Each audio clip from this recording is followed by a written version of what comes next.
Kuliah Subuh Pro 1 RRI Banjarmasin, kanal informasi dan inspirasi.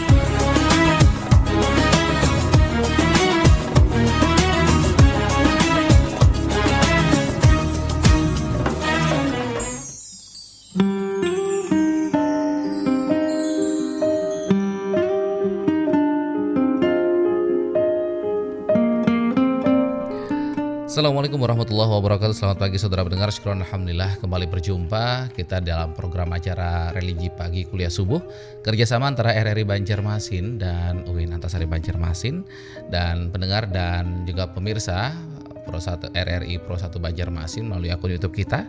Di siaran ini sudah hadir di studio kita seperti yang sudah kami informasikan tadi bersama Ustazah Hajah Rusdiah. Assalamualaikum Ustazah. Waalaikumsalam warahmatullahi wabarakatuh. Alhamdulillah sehat Ustazah. Alhamdulillah sehat. Alhamdulillah. Jadi bersama Ustazah Rusdiah, saudara pendengar, terkait pembahasan topik kajian pada subuh kita adalah penggunaan top up untuk jasa transportasi daring Ustazah ya. Yeah. Nah, mungkin bagi Anda yang ingin bertanya silahkan terkait tentang top up jasa transportasi daring atau online ini. Silakan di dua line telepon kami pendengar di 3251562 ataupun di 0811511110. Insyaallah bagi Anda yang juga mengirimkan pesan WhatsApp ya yang tidak bisa bergabung melalui line telepon, insyaallah nanti akan kami bacakan juga. Dan di mana terkait tentang top up jasa transportasi atau online ini sebagai penggunaan pembayaran memang sistem pembayaran kita sudah agak berubah. Dulu biasanya cash, ada angsuran, namun kerja angsurannya berelaan.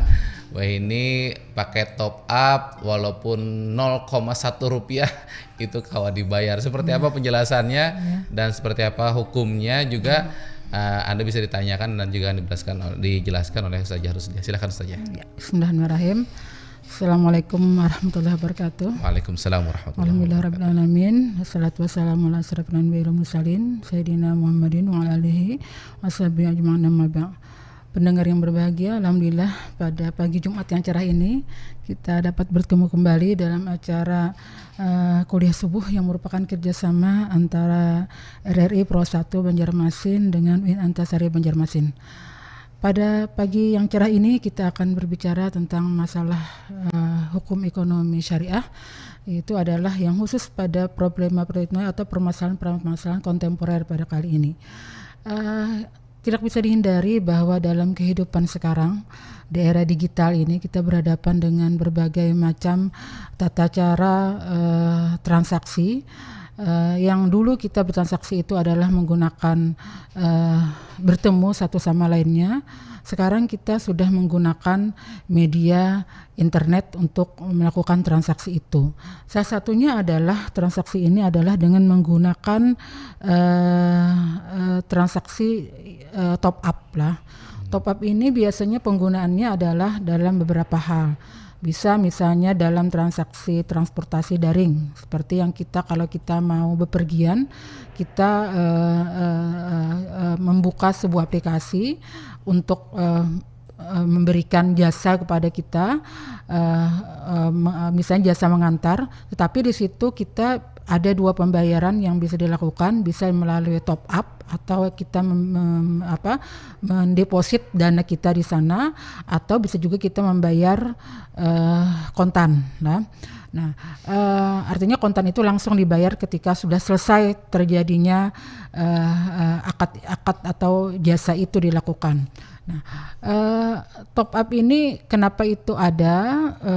Karena di sini bagi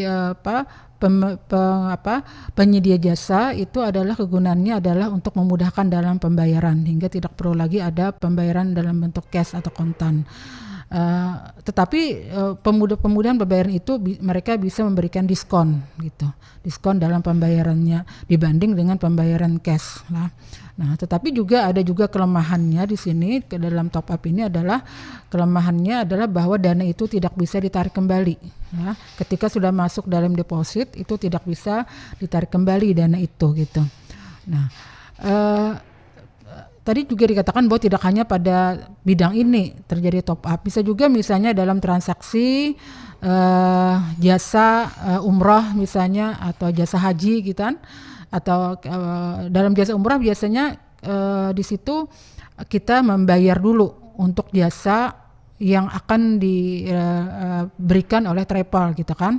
Nah, demikian juga dengan haji, kita membayar dulu untuk jasa itu gitu kan. Artinya kita memberikan deposit dulu untuk penggunaan jasa yang akan diberikan oleh pihak pemberi jasa itu kan. Nah, jadi dalam kasus ini mungkin kita akan melihat dulu bagaimana top up ini dalam tinjauan fikih muamalah. Apakah transaksi menggunakan top up ini ada ketentuan-ketentuan dalam fikih muamalah yang mengaturnya tentang ini gitu.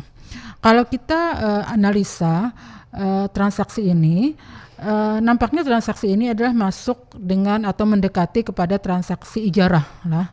Jadi transaksi ijarah atau sewa menyewa atau upah mengupah. Di mana di sini sebagai yang menyewa atau yang pengguna jasa itu adalah pihak yang ingin menggunakan jasa itu, misalnya masyarakat yang ingin menggunakan jasa daring itu, kemudian yang memberikan atau memberikan jasanya itu adalah pihak perusahaan. Sedangkan antara perusahaan dengan supirnya atau atau drivernya itu adalah seperti atasan dengan bawahan. Jadi drivernya itu sebagai karyawannya yang juga dia harus mendapat upah di situ. Jadi skemanya adalah skema ijarah lah. Cuma yang berbeda dengan skema ijarah di sini adalah bahwa dalam ijarah itu ditentukan upahnya itu adalah dibayar di akhir. Jadi dalam ijarah atau pengupah itu di akhir. Ketika selesai terjadi pekerjaan, nah maka pembayarannya di akhir. Tetapi pada kasus ini adalah dalam top up ini adalah pembayarannya di awal dalam bentuk tadi adanya deposit. Nah, jadi misalnya di sini saya ingin mengantarkan, kalau bilang contoh, saya ingin menggunakan jasa transportasi online misalnya, kemudian saya mendepositkan dana saya sebesar Rp100.000 di situ, atau men-top up ya 100.000, tapi kemudian saya biaya transportasi itu hanya 25.000 gitu kan. Nah, berarti sisa uang saya itu ada 75.000 lagi dalam deposit itu. Tetapi di situ pihak perusahaan bisa memberikan diskon dari adanya penggunaan top up ini gitu. Nah, tapi dalam transaksi itu bisa juga tidak menggunakan top up lah, bisa juga dengan pembayaran secara kontan. Nah, jadi ini dimaksud sebagai contoh adalah bahwa penggunaan top up dalam transaksi melalui transportasi online atau daring. Nah, kemudian ini tadi dikategorikan sebagai kategori ijarah. Ijarah yang bagaimana? Ijarah yang dimaksud di sini adalah ijarah mausufah fi zimmah lah. Jadi ijarah mausufah fi zimmah ini adalah ijarah yang menurut standar internasional AAOFI itu dibenarkan. Nah, disebutkan bahwa al-ijarah al-mausufah fi zimmah ini boleh dilakukan dengan syarat kriteria barang dapat terukur dan dapat diserah terimakan pada waktu yang disepakati. Jadi adanya deposit dalam pembayaran ini diperbolehkan, tapi dengan syarat bahwa kriteria barang atau jasa yang akan diberikan itu dapat terukur dan dapat diserah terimakan pada waktu yang disepakati. Nah, kemudian deposit itu adalah menjadi milik daripada jasa transportasi itu lah, dan kemudian di situ tidak bisa ditarik kembali kecuali di situ ada kesepakatan yang lain gitu kan. Nah, jadi di sini jasa top up ini adalah jasa yang dibenarkan dalam Islam, tetapi di situ harus pada kriteria atau pada spesifikasi yang dapat terukur. Tentunya dalam hal ini kita sebagai masyarakat, sebagai konsumen tentunya adalah harus dilindungi dalam setiap peraturan, dalam sebuah peraturan gitu kan. Nah, peraturan dalam artian bahwa pemerintah harus mengawasi terhadap penggunaan ini atau perusahaan ini, atau ada standar tertentu terhadap perusahaan ini agar masyarakat tidak ditipu lah dalam kasus ini. Karena apa? Karena di sini ada hal yang berpeluang terjadi penipuan atau garar lah. Gararnya di mana penipuan karena di situ ada gararnya atau garar atau ketidakjelasan itu ada terjadi pada jasa yang akan diberikan, apakah itu ada kepastian jasa itu akan diberikan sesuai dengan spesifikasi atau tidak. Nah, makanya ini berpeluang terjadi garar di dalamnya. Garar itu nanti berujung pada penipuan. Oleh karena itu, maka di sini perlu pengawasan atau perlu standarisasi dalam penggunaan top up ini sebagai media dalam pembayaran sebuah transaksi melalui online. Itu saja sedikit pengantar yang dapat kami berikan. Mudah-mudahan dan manfaatnya. Sekian, terima kasih. Assalamualaikum warahmatullahi wabarakatuh. Waalaikumsalam warahmatullahi wabarakatuh. Baik, saudara pendengar, tadi penjelasan singkat ya terkait tentang penggunaan top up ya, terutama pada aplikasi daring kendaraan transportasi. Tapi tidak menutup kemungkinan juga terkait top up yang lain juga saja ya. Nah, cuman ini sempat terpikir Ustazah bahwa apakah terkait top up ini kan transportasi biasanya ada diskon, ada potongan harga. Nah, biasanya namunnya kada top up, misalnya biarnya 10.000, namun top up timbul jadi 8.000 ja atau 5.000 ja. Ini apakah masuk riba atau seperti apa? Soalnya kan kita mementop up tuh sama menunjuk duit yang dikelola oleh si perusahaan itu saja. Baik, kita terima telepon dulu pertama. Assalamualaikum. Halo. Baik, boleh dicoba kembali pendengar saudara di dua line telepon kita di 081151111410 ataupun di 32515562. Assalamualaikum.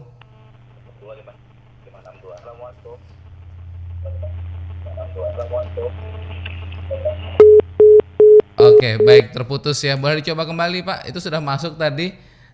Bisa langsung saja ditanyakan terkait tentang top up ini ya, terutama dalam penggunaan aplikasi kendaraan secara daring. Assalamualaikum. Halo, assalamualaikum. Silakan Bapak Ibu. Waalaikumsalam Mas Adi. Oke, baik Ibu Dea, silakan. Ya, makasih Mas. Assalamualaikum Bunda. Waalaikumsalam warahmatullahi wabarakatuh. Ini ya Bunda ya. Mungkin agak di luar tema. Tapi mengenai online juga Mbak. Misalnya Bunda kayak gini, kita beli suatu barang, sebelum menerima barang kita udah bayar. Ada juga Bunda yang setelah kita terima barangnya baru dibayar. Jadi antara kedua ini mana yang lebih baiknya Bunda? Jadi bayar sebelum diserahkan barang sebelum bayar. Iya, ada juga Bunda yang sudah menerima barang baru bayar. Yang kedua, ya transaksi melalui online ini Bunda, ya kadang-kadang gak ada ucapan dijual dibeli. Jadi yang dia tanyakan tuh Bunda, kalau gak ada ucapan dijual dibeli itu, apakah transaksi tadi Bunda sah juga Bunda? Atau bagaimana ya Bunda? Itu aja Bunda yang dia tanyakan. Salah hilaf, mohon maaf. Assalamualaikum. Waalaikumsalam warahmatullahi wabarakatuh. Baik Ibu Dea, ini masih terkait tentang online juga Ustazah ya. Oke, silahkan pendengar yang lain masih kami nantikan juga di 3251562 ataupun di 081151111410. Silakan Ustazah. Ya, makasih pertanyaannya bagus sekali. Ini mungkin juga mewakili pendengar yang lain lah. Baik, Ibu ingin menjawab dulu pertanyaan Pak Aditya tadi kah, atau dulu ya pertanyaan Pak Aditya dulu lah tentang top up tadi. Apakah itu ketika ada potongan harga itu apakah dikategorikan sebagai riba? Nah, ini kita kaitkan dengan fikih yang membahas masalah diskon lah. Nah, diskon itu yang pertama bahwa pada prinsipnya dalam transaksi jual beli itu harga itu adalah dimiliki oleh penjual. Jadi penjual itu bisa menetapkan harga berdasarkan 4 kategori dalam fikih lah. 4 kategori. Yang pertama adalah jual beli dengan murabahah.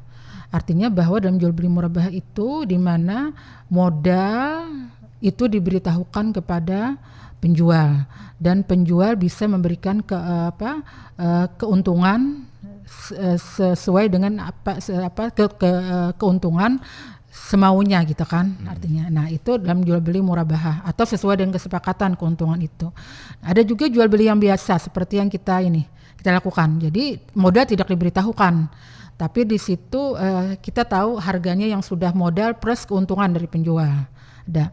Kemudian yang ketiganya lagi ada dalam fikih itu ada dalam harga itu ada yang jual beli modal saja lah. Nah, kada ada sama sekali keuntungan. Kemudian ada lagi jual beli yang di situ jual beli rugi lah, rugi. Nah, itu dibenarkan dalam Islam semuanya. Karena apa? Karena yang namanya harga itu adalah milik penjual.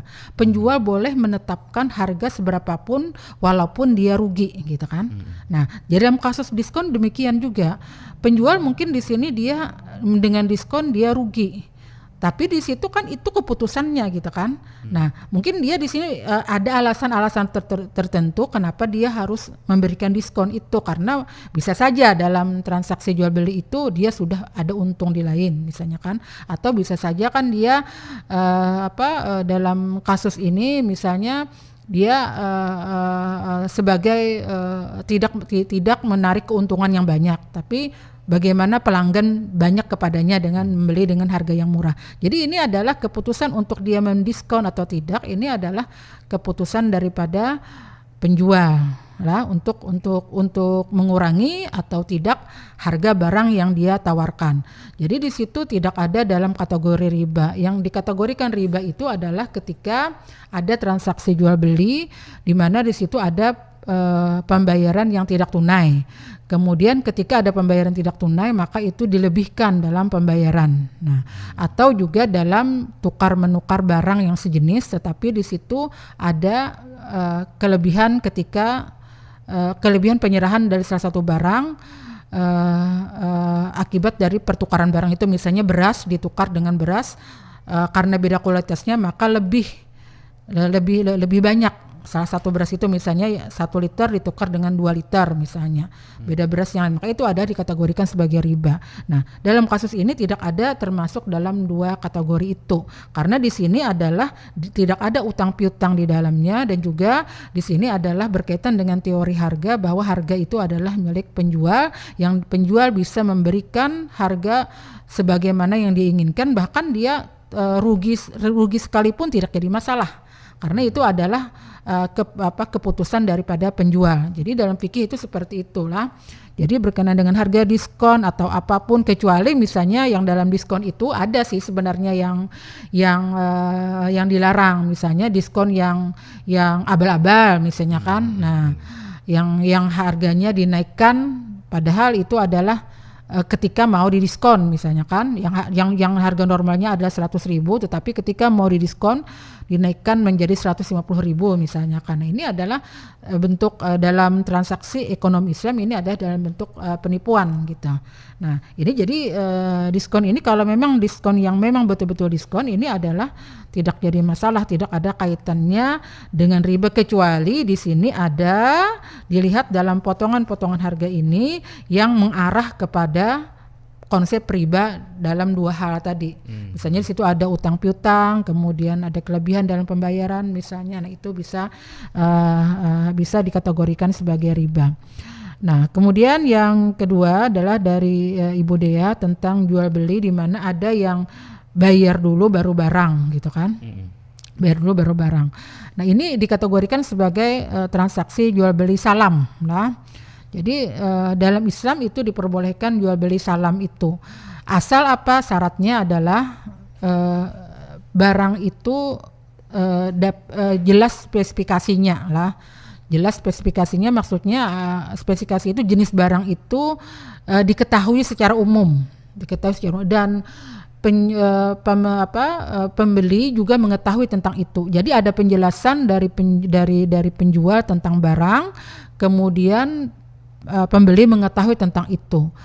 Kalau diilustrasikan seperti ini, saya sering mendilustrasikan kepada mahasiswa kalau misalnya kita ingin membeli suatu barang di pasar ini pada transaksi yang bukan melalui transaksi online lah.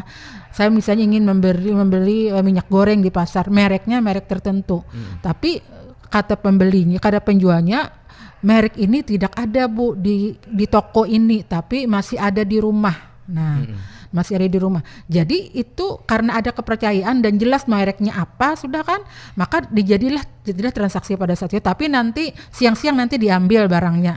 Nah itu boleh seperti itu. Jadi akad itu telah terjadi pada saat itu walaupun barangnya diserahkan di kemudian, tapi jenis barangnya itu adalah jelas sudah diketahui. Nah kalau itu melalui transaksi online yang bayar dulu baru barang kemudian, itu misalnya kita seperti kita memesan di media-media online, misalnya saya memesan barang, bayar dulu barangnya nanti dikirim kan. Nah seperti itu diperbolehkan asal tadi keduanya berada pada penjual menjelaskan, pembeli paham di situ. Nah karena di sini berpeluang terjadi gharar, penipuan. Karena karena ketidakjelasan barang itu. Karena siapa tahu pembeli tidak paham dari apa yang dijelaskan gitu kan. Nah tidak, maka di sini berpeluang di situ. Maka supaya jangan terjadi gharar atau penipuan di kemudian harinya, maka di situ harus penjual harus paham tentang barang yang akan dibelinya gitu kan. Karena ini kan tidak bisa dilihat dengan kasat mata gitu kan. Kalau misalnya jual beli yang tadi seperti jual beli tradisional tadi, itu bisa aja dilihat dengan kasat mata kan, dengan mata jelas. Misalnya melihat ke toko sebelah, oh merek ini seperti ini, atau dia sudah mengenal sebelumnya. Kalau ini kan bisa dia pada sesuatu barang yang dia tidak mengenal sebelumnya gitu. Nah jadi di sini dia harus punya kejelasan tentang barang tersebut agar tidak terjadi penipuan. Nah tentunya juga di sini dalam kasus ini akad apa yang digunakan kan, kelanjutannya kan di situ kan, akad apa yang digunakan pada transaksi tersebut. Nah sebagaimana pada pertanyaan yang diajukan oleh Ibu Dea tadi kan, akad apa yang digunakan? Akad yang digunakan adalah bahwa kita berpedoman bahwa pada masyarakat Banjar itu berpedoman bahwa yang namanya berakad itu adalah ada ucapan secara lisan. Nah, tukarlah, juallah, itu kan maksudnya. Jadi kalau tidak demikian maka tidak dikategorikan berakad. Nah, padahal sebenarnya di dalam fikih muamalah yang berakad itu ada dalil tentang berakad itu adalah adanya yang namanya antaradin atau saling merelakan, sebagaimana ya termuat dalam An-Nisa ayat 29, antaradin minkum, saling merelakan di antara keduanya. Nah, oleh ulama fikih itu kan dalil syariatnya kan, antaradin. Dan oleh ulama fikih antaradin itu diberikan pendapat atau pemahaman. Nah, ada yang memahami bahwa yang namanya antaradin itu ketika ada ijab dan kabul harus dilisankan.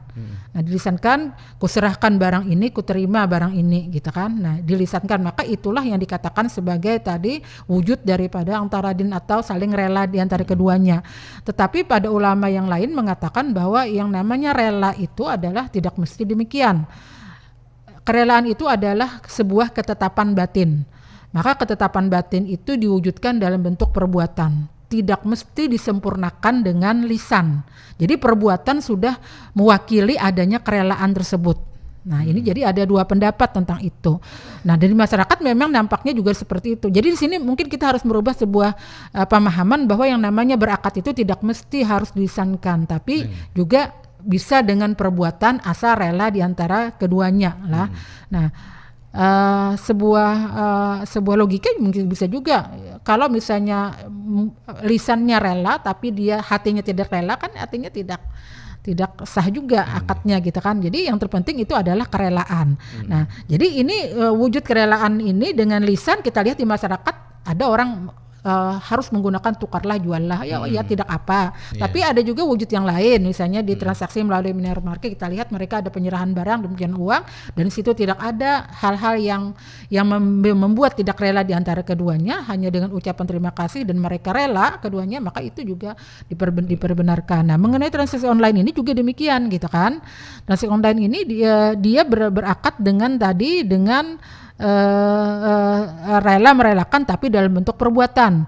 Nah, perbuatan menyerahkan barang, kemudian menyerahkan uang. Sudah diserahkan uang, sudah transfer uang. Terima kasih, kemudian barang akan dikirim. Nah, itu artinya dalam bentuk perbuatan gitu kan. Nah, mungkin kalau transaksi yang lebih besar itu bisa dalam bentuk perjanjian atau tertulis lah. Nah, jadi bisa tidak hanya dalam bentuk perbuatan tapi ada perjanjian tertulis. Misalnya kalau nanti barangnya cacat itu bagaimana? Kalau misalnya salah satunya melakukan one prestasi itu bagaimana? Jadi kalau transaksi yang nilainya besar itu perlu ada akad secara tertulis. Akad itu ada 4 macam dalam fikih itu. Yang pertama secara lisan, oleh ulama fikih dikategorikan ada 4, lisan, perbuatan, kemudian tertulis. Yang keempat adalah isyarat bagi mereka yang tidak punya kemampuan dalam berkomunikasi atau juga bagi mereka yang tidak paham secara bahasa, misalnya kita dengan suku bangsa yang lain. Misalnya kita bertransaksi di Arab itu pakai isyarat asal dapat dipahami gitu kan, atau kalau disabilitas dengan orang yang normal itu bisa dengan disabilitas artinya dia bisu misalnya kan. Nah, maka bisa dengan isyarat. Nah, ya. Oke, baik. Jadi istilahnya nama kita butuh tukar ke Arab, tukarlah jar kada paham orang. Kada pahamnya. Nah, ini berarti berbeda Ustazah yang membeli barang tanpa melihat barangnya, seperti kita kayak menukari serapun puhun. Iya. Itu kalau nyerapun itu pernah mendengar memang haram karena tidak diketahui sama sekali. Iya. Soalnya kan belum berbuah. Iya. Baik, ini ada yang bertanya juga Ustazah melalui WhatsApp, Ibu Maya di Gatot Subroto. Ini bagaimana Ustazah hukumnya COD tapi tidak bayar dan sudah membuka paket? Oke, mungkin banyak seperti kasus-kasus yang banyak ini Ustazah. Baik, terima kasih Ibu Maya yang di Gatot. Telepon kami terima kembali. Assalamualaikum. Halo, assalamualaikum. Baik, terputus, boleh dicoba kembali pendengar. Assalamualaikum. Dari Ibu Rustina Amuntai. Ibu Rusinah di Amuntai. Nggih, ulun minta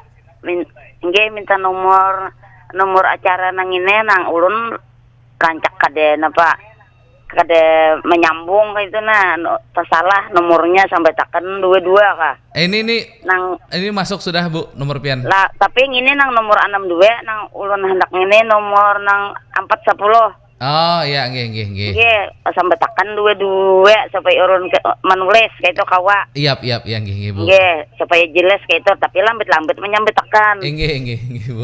Amun cepat kada kau menulis kayak itu. Urun lancak menyalin tersalah, maka menyambung kayak itu. Nah, 62 ini menyambung aja, cuma nang 10 nang kada menyambung. Nggih. Itu aja, makasih. Assalamualaikum. Waalaikumsalam warahmatullahi wabarakatuh. Baik, kami kan lagi untuk WhatsApp ya, mungkin nomor telepon WhatsApp atau telepon WhatsApp ini bisa di 0811 511 1410. Sekali lagi 0811 511 1410. Baik. Assalamualaikum. Terputus, boleh dicoba kembali. Dan ini dari Pak Syarwani di Pekauman Ustazah. Assalamualaikum warahmatullahi wabarakatuh Bu Ustazah. Kita bertanam gumbili 1 hektar umur 4 bulan. Ada yang mau membeli, bagaimana jar? Oke, ini berarti sama pertanyaan yang sebelumnya tadi Bu ya. Kemudian dari Ibu Farida di Palu nih Ustazah. Bagaimana hukum membeli barang lewat online? Sebelumnya kita sudah sepakat dengan harga yang ditentukan COD, seminggu barang tersebut sudah ada, tapi harganya tidak sesuai dengan harga yang disepakati dari awal. Barang tersebut saya batalkan, tidak jadi. Bagaimana Ustazah? Baik, kita terima satu penelpon. Assalamualaikum. Halo, assalamualaikum.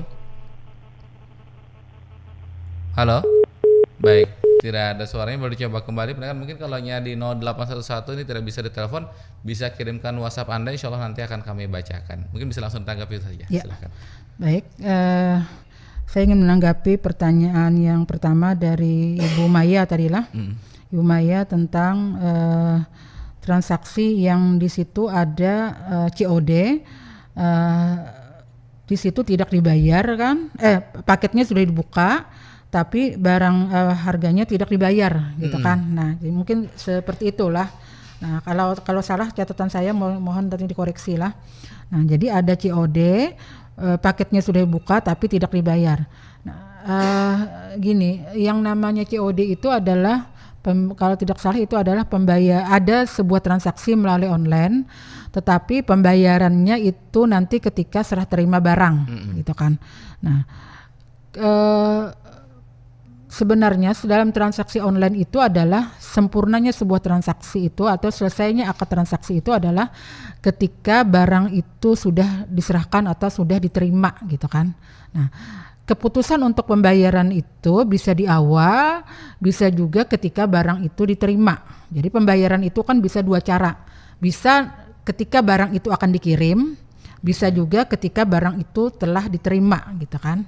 Nah, telah diterima artinya ketika barang itu datang baru dibayar. Makanya itu disebut sebagai COD tadi. Nah, kalau tidak salah seperti itulah.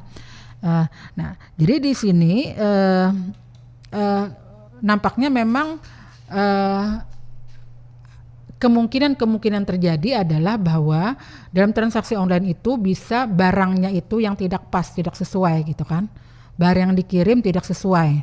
Nah, kalau itu barang yang dikirim tidak sesuai, maka di situ pembeli itu bisa membatalkan. Nah, jadi dia ketika dia ingin membeli, maka dia melakukan transaksi itu, minta dikirimi barang untuk dibelinya, gitu kan, artinya dia sudah punya janji yang kuat untuk membeli kan.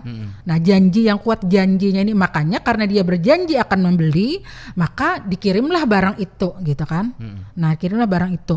Nah, janji ini harusnya misalnya janji ini adalah sesuatu yang dalam fikih itu janji dalam jual beli itu memang tidak berpengaruh sih terhadap keabsahan dalam jual beli, gitu kan. Artinya ketika janji itu tidak ditunaikan, apakah itu sah jual belinya? Tidak. Tapi di situ adalah ketika kita berbicara tentang masalah akhlak saja lah. Sebuah perbuatan dosa ketika janji itu tidak ditunaikan. Nah, kita kan artinya ketika barang itu sesuai dengan spesifikasi dan dibatalkan, artinya itu adalah sebuah perbuatan dosa karena dia mengingkari janji. Nah, dan akad itu kan batal, gitu kan, karena tidak ada pembayaran, tidak ada penyerahan uang, gitu kan. Nah, jadi hanya konsekuensinya dari ada perbuatan mengingkari janji itu saja, gitu kan. Nah, tapi kalau barangnya itu tidak sesuai dengan yang diinginkan, maka itu artinya dia berhak untuk membatalkan itu. Nah, artinya dia tidak berada pada posisi pengingkaran janji. Karena apa? Karena yang menjual ini ingkar janji apa? Barang yang diminta tidak sesuai sebagaimana yang dipesan. Nah, seperti itu. Jadi dia boleh membatalkan kalau tidak sesuai. Tapi kalau itu barangnya sesuai saja, maka di situ dan tidak dibatalkan untuk membeli, berarti dia di situ melanggar janjinya itu untuk membeli itu, gitu kan. Nah, seperti itu anunya. Dalam hukumnya. Jadi di situ pada kerangka bahwa dalam transaksi jualan online tadi bisa pembayaran di awal, barang dikirim, tapi ada juga pembayaran ketika barang diserahkan tadi dalam bentuk COD. Nah, ketika dalam transaksi COD itu tadi ada janji yang kuat.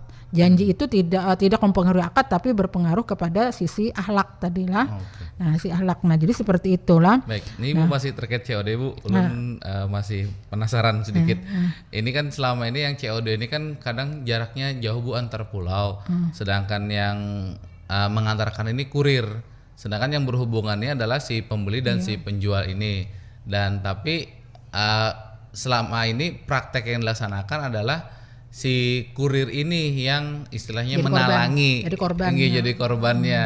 Sedangkan si pembeli tidak bertanggung jawab, si penjual juga tidak tahu. Padahal dalam kesepakatan jual beli awal itu biasanya si penjual itu sudah memberi keterangan lengkap di misalnya di barang yang dijualnya itu kalau ada kesalahan atau kurang kan bisa dikembalikan. Nah, tapi kadang si pembeli ini sudah membuka barang, kadang mau bayar terus memaki-maki tidak peduli, seharusnya kan si pembeli langsung berhubungan ke si penjualnya ini saja. Iya, ya memang kita temui juga di medsos lah, tuh ada cerita-cerita seperti itu, seolah-olah yang penjual ini kurir. Iya. Nah, padahal kurir ini hanya yang mengantarkan. Jadi kurir yang dimaki-maki gitu kan. Nah, ini juga kelemahan di sini lah dalam transaksi COD inilah. Memang penjual ini berada pada posisi yang lemah. Apalagi kurirnya ini kan sebagai ujung tombak daripada penjual. Makanya dalam transaksi melalui COD ini biasanya ada hal yang ini kan biasanya lebih mahal dari harga yang tidak COD. Kenapa? Karena untuk melindungi tadi akibat pembatalan itu gitu. Nah, akibat pembatalan itu. Nah, memang ini sebenarnya itu hal yang sangat berpeluang terjadinya hal-hal yang tidak diinginkan tadi, karena di situ ada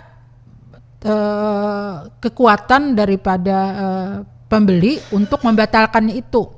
Nah, kekuatannya itu adalah pada misalnya ketika barang itu sesuai tapi dia sesuai yang dikirimkan tapi dia tidak mau, tidak ada uang untuk bayar, padahal dia sudah punya janji. Artinya yang jadi korban adalah kurir dan penjualnya gitu kan. Nah, jadi seperti inilah. Jadi memang untuk transaksi COD ini agar tidak jadi ada korban gitu kan, maka harus ada pelindungnya gitu. Nah, pelindungnya dalam bentuk misalnya pembayarannya bisa misalnya separuh dulu gitu kan, sisanya nanti kemudian ketika datang misalnya kan. Karena ini dalam melindungi kurir. Bahkan mungkin dalam Ibu ada pernah membaca yang kalau itu COD-nya itu tidak dibayar, maka yang bertanggung jawab ini ada nanti kurir. Nah, kurir nanti yang diminta untuk membayar biaya pengembalian. Nah, saya tidak tahu apakah ketika kurir ini menerima yang COD ini dia mendapat pembayaran yang lebih dari pembayaran yang non COD gitu kan. Nah, karena di situ ada risikonya. Nah, jadi harusnya di sini kurir ini dia mendapat pembayaran yang lebih situ karena dia punya risiko, terutama tadi untuk biaya pengembalian misalnya kan. Nah, di situ ininya lah.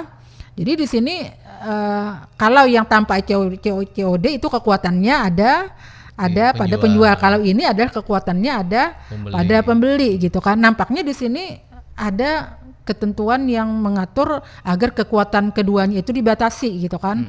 Nah, dalam transaksi non COD penjual itu dibatasi dengan aturan-aturan agar dia tidak menggunakan kelemahan daripada pembeli dalam bertransaksi. Demikian juga dalam transaksi COD, bagaimana agar pembeli ini penjual dilindungi atau kurir, di sini kurir yang harus dilindungi agar dia tidak terjebak kepada sesuatu, karena kurir dan pembeli penjual ini berada pada posisi yang lemah. Jadi kalau tidak ada aturan yang mengatur tentang itu, lebih baik jangan dijadikan sebagai pilihan untuk itu gitu.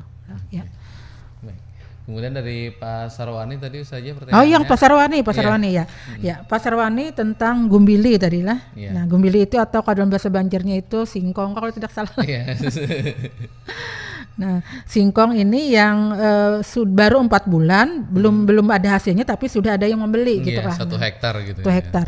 Nah, menjual beli barang yang tidak ada kan belum dipanen lagi kan gumbili itu. Nah, jual beli barang yang tidak ada tentunya itu adalah dilarang di dalam Islam.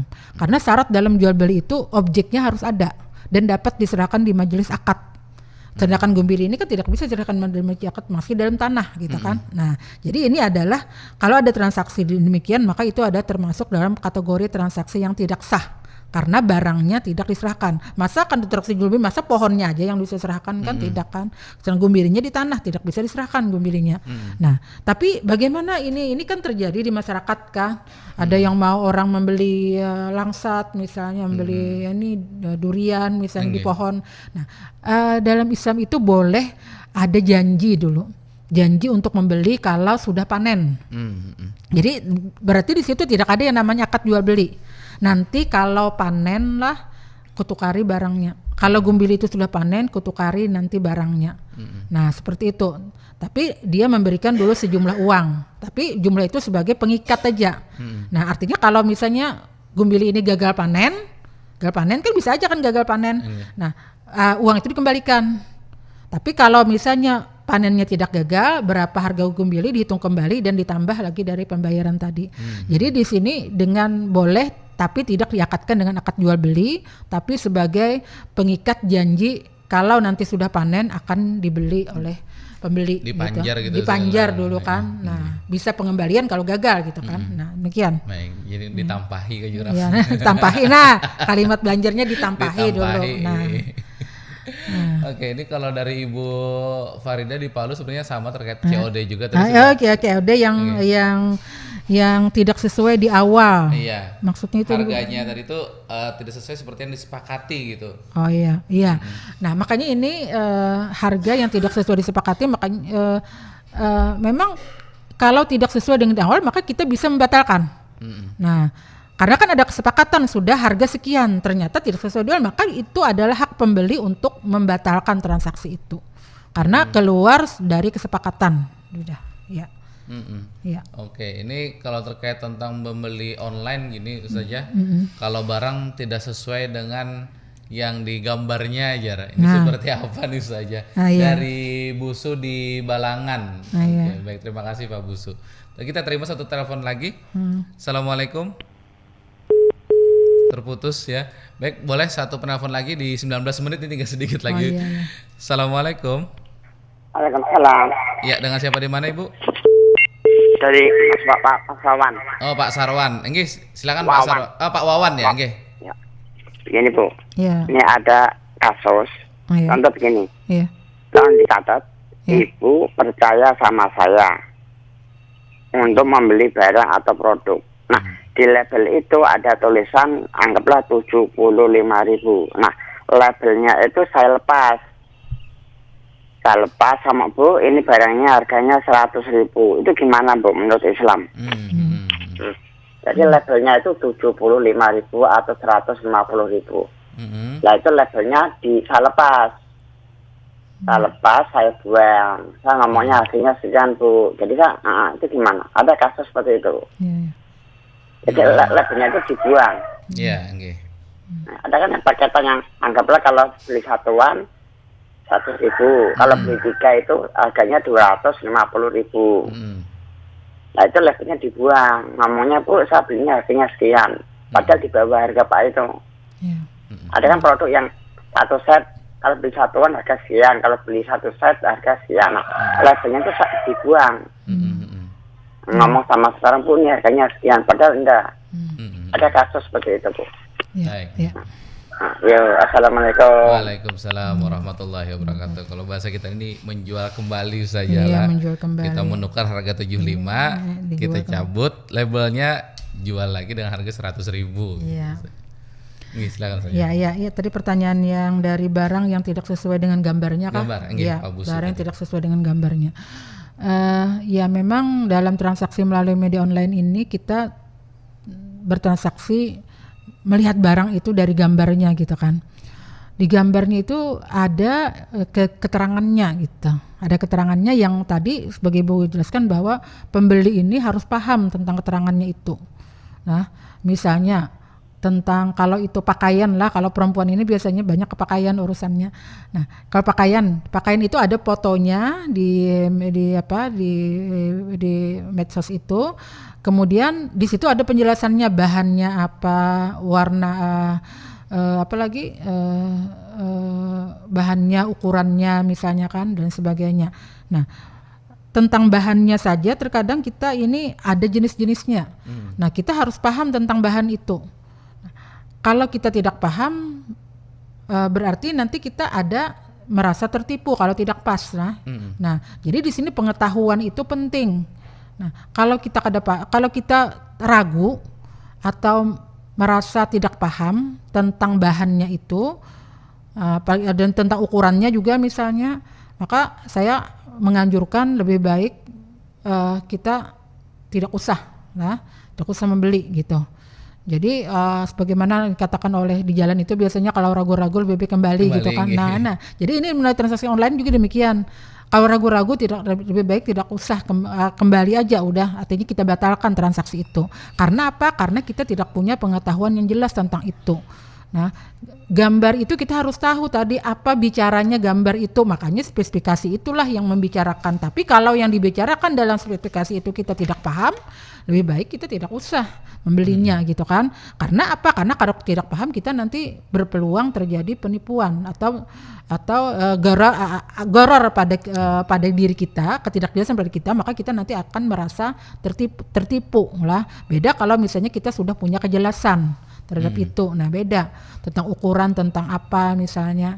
Nah, itu harus Jadi gambar itu harus dibaca bicaranya dalam bentuk spesifikasinya. Bicaranya harus dipahami dengan jelas. Kalau tidak paham dan tidak yakin lebih baik kita membatalkan transaksi itu gitu. Nah, ini nampaknya ketika kita bertransaksi melalui online. Tapi kalau misalnya yang sudah terbiasa bertransaksi melalui online, melihat gambarnya dan dia paham, tidak mengerti tentang itu dan itu terjadi masalah gitu kan. Nah, seperti itulah.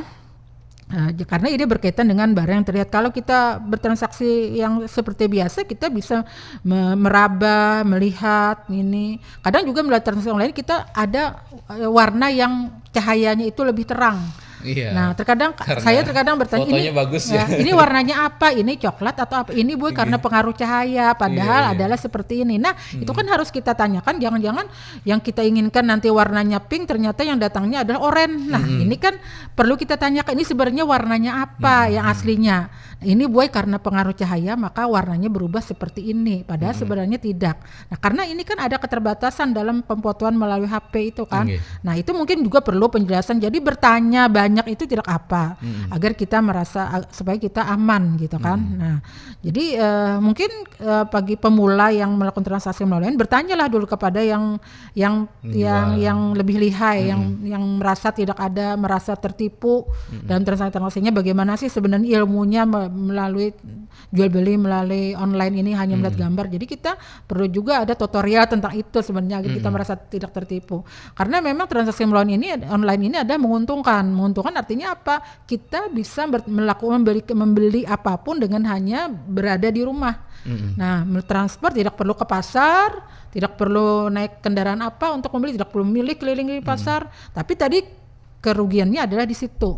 Nah, maka kalau ingin juga seperti itu, menggunakan kemudahan itu, perlulah belajar pada orang-orang yang memang tidak pernah mengalami penipuan dalam masalah ini gitulah. Yang berikutnya adalah dari Pak Wawan tadilah. Pak Wawan, ketika ada transaksi harganya itu misalnya tadi dicopot karena di situ kita misalnya membeli satuan harganya sekian, tapi kemudian kita ingin membeli borongan gitu kan. Ada label harganya, kemudian kita ingin menjualnya satuan. Nah, maka bolehlah kita hilangkan label itu. Ketika kita sudah membeli barang itu, itu menjadi milik kita sudah. Nah, milik artinya kita sebagai penjual terserah kita mau apa. Nah, itu apakah kita mau mencopot labelnya, kita mau menurunkan harganya, mau menaikkan harganya, itu terserah kita sudah. Nah, kecuali kalau misalnya itu kita bukan sebagai penjual, tapi kita adalah sebagai anak buah daripada penjual. Misalnya sebagai pesuruh, nanti ini dijual sekianlah sesuai dengan label. Di situ kan jadi yang menjual ini tidak memiliki barang itu, tapi dia hanya sebagai diberi kuasa oleh penjual untuk menjual. Seperti pegawai toko kan. Nah, itu pegawai toko tidak boleh melanggar amanah bahwa harganya 75.000 tetap 75.000 karena dia sebagai pegawai yang harus menjalankan amanah yang dikuasakan kepadanya oleh penjual. Tapi kalau misalnya barang itu telah dibelinya, maka dia mencopot label atau apa itu terserahnya. Nah, dia mau mengasihkan barang itu juga terserahnya, dinaikkan terserahnya. Tapi dalam Islam tentunya kita harus terikat juga bahwa ketika ada keuntungan, misalnya kalau lebih mahal dari itu, misalnya harganya 75 dinaikkan menjadi, karena Islam tidak mengatur seberapa besar bolehnya laba itu, semena-mena tidak. Walaupun tidak diatur, tidak ada dalil yang jelas tentang bagaimana keuntungan yang maksimal dalam Islam. Cuma dalam Islam itu, dalam keuntungan itu tidak boleh ada kezaliman. Nah, jadi kalau itu berapa kali lipat keuntungan yang didapat oleh penjual dan mendatangkan kezaliman bagi pembeli, maka itu ada dilarang dalam Islam. Jadi ada batasannya bagi penjual dalam memperoleh laba.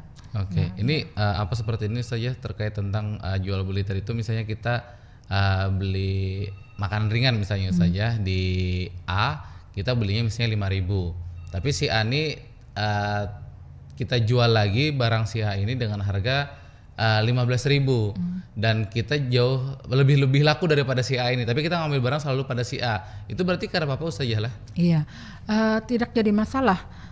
Yang penting barangnya itu sudah dibelinya. Sudah dibelinya, itu menjadi haknya untuk menjual seberapapun.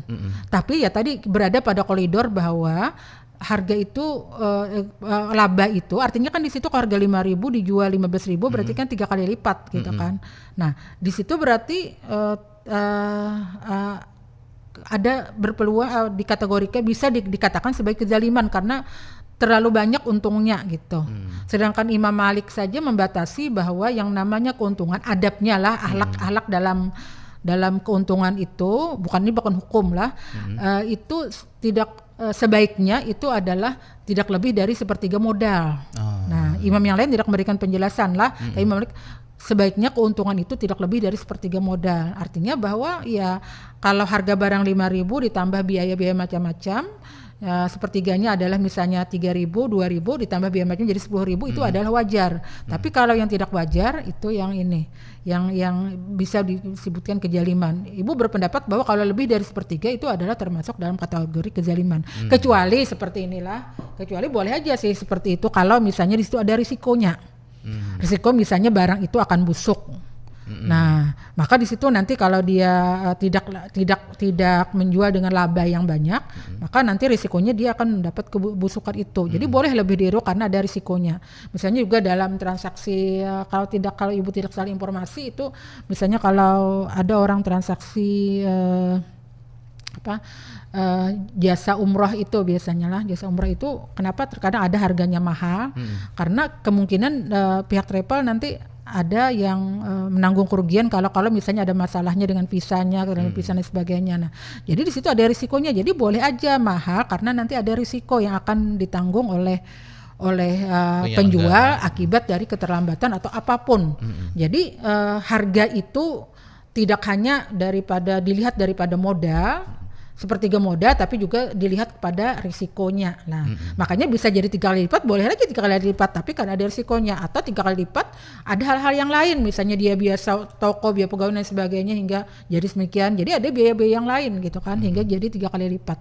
Jadi boleh aja gitu. Nah, mengenai lebih laku, misalnya kan barangnya itu kan rezeki masing-masing. Mungkin di situ ada trik-triknya agar dia laku. Mungkin ada menyampaikan informasi yang jelas kepada pembeli. Sehingga orang yang tertarik, yang 5.000 dia tidak memberikan informasi yang jelas gitu kan. Apalagi ada biaya promosi. Jadi biaya promosi juga masuk dalam biaya yang 15.000 itu biaya promosi. Nah jadi demikian gitu kan. Jadi yang 5.000 tanpa promosi, yang 15.000 ada promosi. Makanya biaya promosi itulah yang menjadi mahalnya. Atau mungkin itu saja mungkin. Baik, terima kasih Ustazah. Tidak berasa 30 menit lepas dari pukul 6 waktu Indonesia Tengah. Terima kasih pemirsa dan juga saudara pendengar. Demikian perjumpaan kita untuk kuliah subuh hari ini. Mudah-mudahan apa yang disampaikan oleh Ustazah Rusdiah ini dapat kita amalkan. Terutama sekarang sudah masuk dunia digital, semuanya serba online. Kita tahu segala hukum dan resikonya.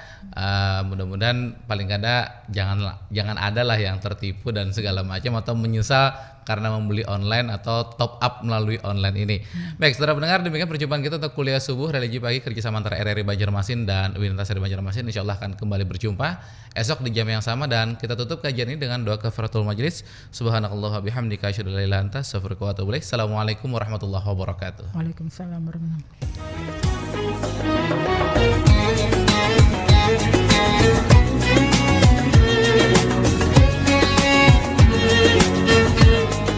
Telah kita ikuti bersama Kuliah Subuh Pro 1 RRI Banjarmasin, kanal informasi dan inspirasi.